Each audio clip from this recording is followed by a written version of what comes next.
Whether we're listening to news stories or in conversations at dinner parties or in academic settings, pessimism gets way more attention than it deserves.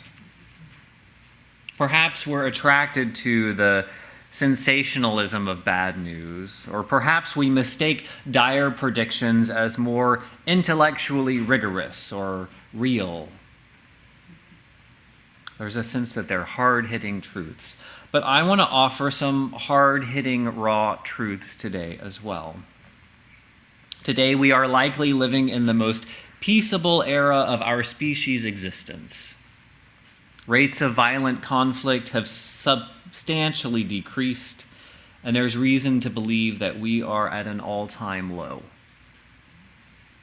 The global homicide rate is progressively declined over the last 3 decades as fairer judicial systems and better policing have spread around the world. For many decades, the world has seen dramatic increase in gender equality, and in most countries, the legal barriers to women's education, economic, social, and political participation are gone. Women are more educated today than they ever have been in history. And in fact, in 50 countries, women on average have achieved higher education levels than men have.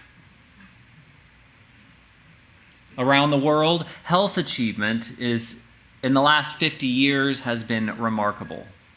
Global life expectancy has increased more in that time than in the preceding 5,000 years. People of color in the United States and in Western Europe have made huge steps toward equality, both in economic status and political capital.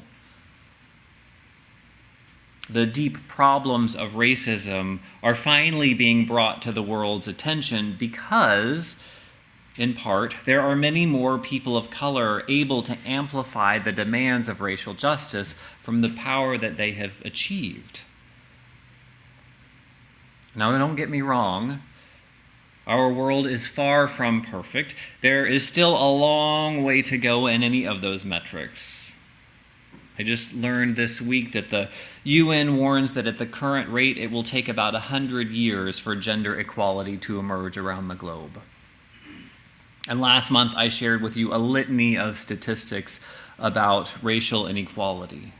There is so much that we can improve upon, and human life as a whole has improved tremendously over the course of our history on this planet. There is much to be hopeful about. And we Unitarian Universalists pride ourselves in aligning with that power. Our hope comes in part in a willingness to embrace the unfolding newness of creation. We have a discipline of noticing the potential of what could be and what is in the process of becoming. Reverend Howard Thurman calls this the growing edge. He writes, "Look well to the growing edge. All around us, worlds are dying and new worlds are being born. All around us, life is dying and life is being born. The fruit ripens on the tree. The roots are silently at work in the darkness of the earth against a time when there shall be new leaves, fresh blossoms, green fruit. Such is the growing edge." It's the extra breath from the exhausted lung, the one more thing to try when all else has failed, the birth of the child, life's most dramatic answer to death. This is the growing edge incarnate. Look well to the growing edge. For Unitarians, the birth of a child or the flourishing of human potential has been our most persistent source of hope. Innate human potential was a primary point of departure for Unitarians from our Christian Orthodox roots. in the early 1800s. It's why we began to define ourselves as a separate movement. Our religious predecessors rejected the notion of original sin and predestination. They rejected the idea that our destiny was up to the arbitrary decisions of a capricious God. They believed in, and we still focus on, a capacity for all people, every single one, to learn and grow. Everyone has the capacity to become better. That means everyone is entitled to education and the freedom to develop into their best selves. Hence our commitment to building equal opportunities for all people to flourish. It also means that the people who don't see the world the way we do, the people we might dismiss as wrong or our enemies, they too have the capacity to learn and grow. And we might also have some improving to do. Yes, we too can grow and heal. And that's about the most hopeful thing that I can imagine. Universalists also align themselves with hope and anticipation of the growing edge in bold ways. But instead of focusing on the good in people, Universalists witness the goodness and compassion of God.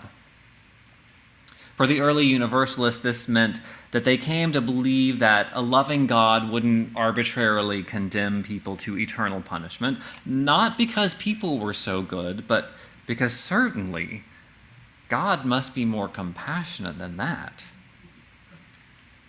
Universalists came to believe in universal salvation. That's to say that after death, we are all universally reconciled with God and with the goodness of creation. In subsequent decades and into the 20th century, as our vision of good and salvation expanded, this beneficent view of God expanded into a beneficent view of the universe. It's not so much that a father figure of the Old Testament consciously and personally acted compassionately, though a lot of people still hold those views. Universalists expanded that idea that we are blessed to live in this glorious world full of potential and possibility. As Reverend Rebecca Parker writes it, there is a love holding us. There is a love holding all that we love. There is a love holding all. We rest in that love. Unitarianism and Universalism have been wildly, heretically hopeful traditions. And religious traditions around the world offer hope in a variety of ways. Many offer hopes in visions of an afterlife. In a couple of weeks, we'll get into exploring more visions of hope from world religions. Most of us, though, from what I have heard, don't subscribe to a particular version of the afterlife. There certainly isn't a singular belief that we uphold as a tradition together. Mostly for those that do have a sense of continuing after death, it's not in a particular conscious individual continuation that's able to cash in the cosmic rewards of a life well lived. Now, there's a lot to be said for that kind of faith. It just doesn't align with most Unitarian Universalists. For us, hope rests in this life. What we do as individuals and as community, what we think is possible in the world, that is the focus of our hope. One of my favorite descriptions of hope comes from Václav Havel. You've probably heard this quote before. He writes, "Hope isn't the conviction that something will turn out well, but the certainty that something makes sense regardless of how it turns out. Hope isn't the conviction that something will turn out well, but the certainty that something makes sense regardless of how it turns out. For some of us, this is the way we carve out some hope in the midst of major challenges, on a personal level and on a global level. We carve out hope by doing what makes sense, even with an uncertain outcome. I'm deeply uncertain about the future of our planet.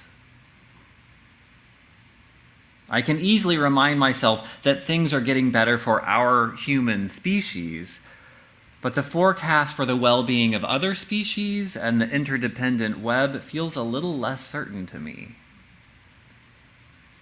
One of the things that brings me hope is doing what I can, doing what makes sense to reduce my environmental impact. When I do what I can, when we act as if sustainability is possible, some hope emerges there. It's not a guarantee that everything will work out. God knows I hope that it does. But today we're capable of finding hope in doing what makes sense as often as we can.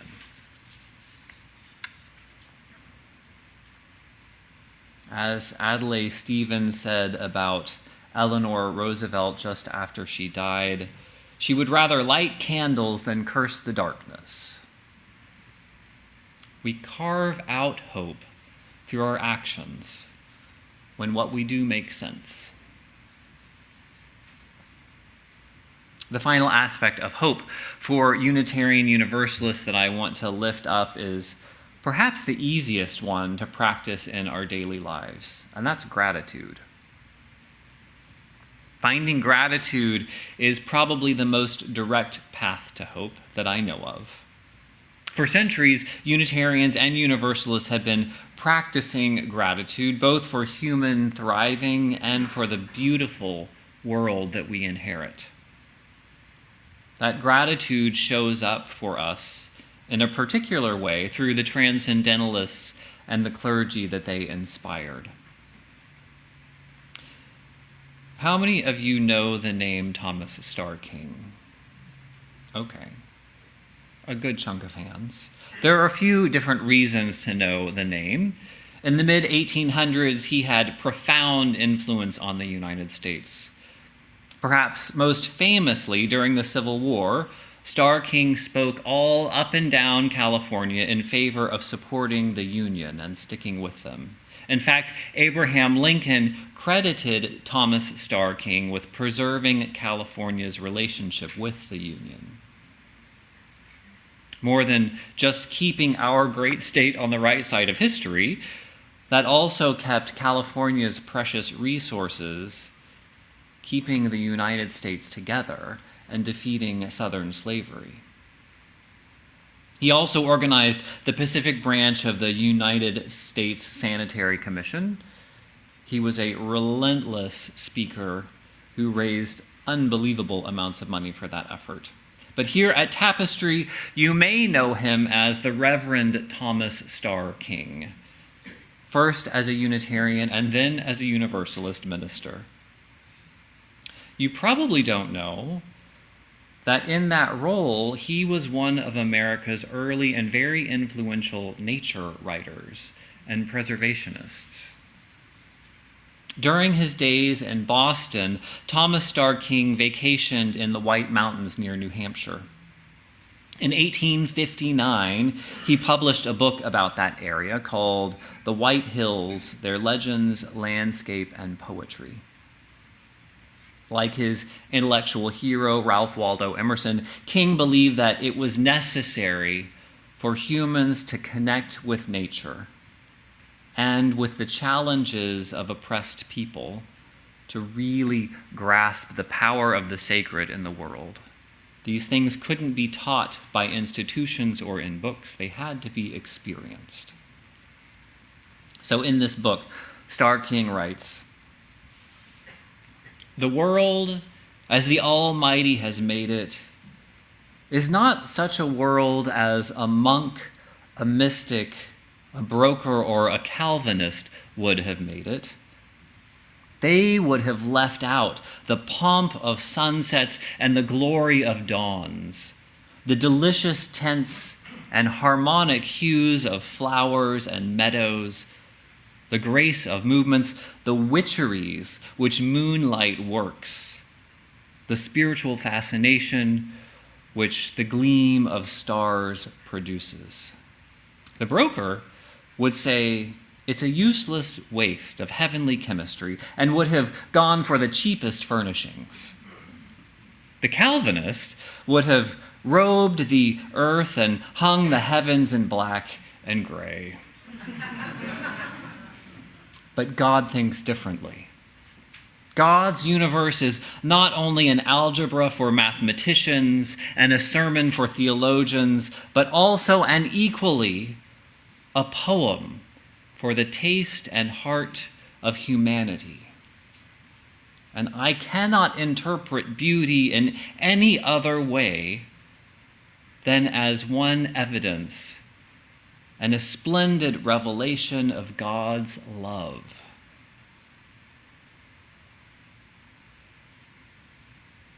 The next year, Thomas Starr King was appointed to a position in Boston and became one of the most famous preachers in New England. In 1860, he was called to serve the First Unitarian Church in San Francisco, which launched his California career, and his effort to save Yosemite, then state park, now national park. It's difficult to fully describe the importance that these early Unitarians placed on direct experience of the world around us. To many of them, the overwhelming beauty of nature, not religious scripture, was the clearest demonstration of God's love. And opening our human hearts to compassion for our neighbors and their struggle was the most valuable source of moral development. So in our seeking of hope and comfort, the most reliable source is right under our nose. It's opening our eyes and our hearts to experience the wonders of the world around us. To see, hear, feel, and deeply know that power of life that courses through this magical world that we call home. In the hearts of our neighbors, in the mountains, in the flower garden at the end of our block, beauty abounds. In the midst of so much, who are we to think that all is lost? Writing this week about hope makes me look forward to the rest of this month. There are plenty of reasons to worry and plenty of causes to work on. In choosing to hope, we're not abandoning those real challenges. In choosing to hope, we stoke the fire of motivation, preparing the way for work with one another and this beautiful earth to create all that is possible. Amen.